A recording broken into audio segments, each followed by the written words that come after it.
Hi, this is Sandra Carr-Moore, and I was here sitting down and I was thinking about feedback. I'm an avid giver of feedback, and I really love receiving feedback as well.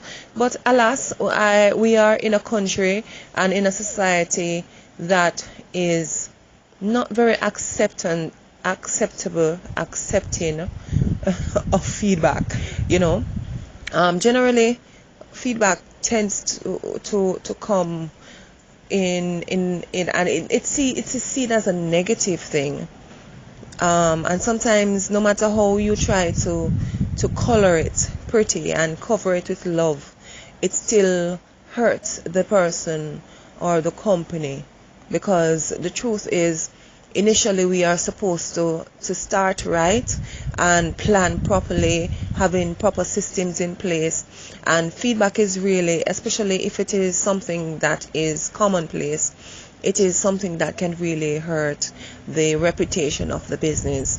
So I have been encouraging businesses, individuals, entrepreneurs to build quality management systems which are detailed plans of all of the operations of their company, of their system, of their company, of their for entrepreneurs it would be for whatever project it is that they're working on at that point in time.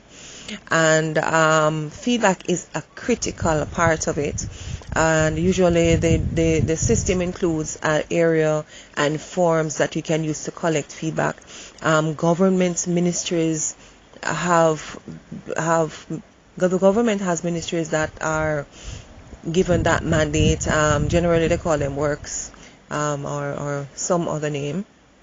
But the truth is, the building of a system, the feedback part of the system must be in place, because it is the feedback that will cause the management to know what areas of the system needs repairing immediately, what are the breakdowns of the system that needs to be dealt with immediately, and so that they can maintain the quality of the service, the quality of the product.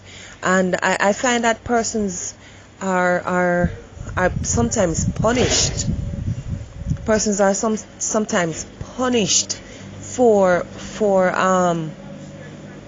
expressing their feedback. Now I know that sometimes persons say it harshly and it hurts, but it is something that is going to happen, that you can, if it's like death, you're sure that you're going to die one day. You don't know when, you don't want it to be anytime soon, but this is something like death that you're sure is going to happen. So if you're not able, or you're not prepared to accept it, irrespective of how it comes, because even if they come and and the person decides to go at you in a negative way, you have a responsibility to separate the message from the messenger and decide to do what is best for you, and to deal with the issue and ignore the person.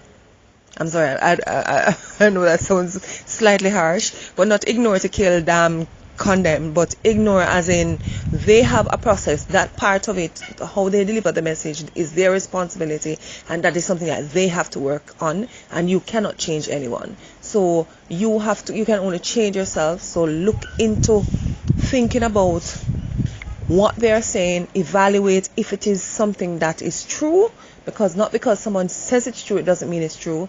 Evaluate if it is true, and then you evaluate a way to work on it over time. Find out the reason why I'm doing this. Is it that I'm doing it, or is it a situation where it appears that,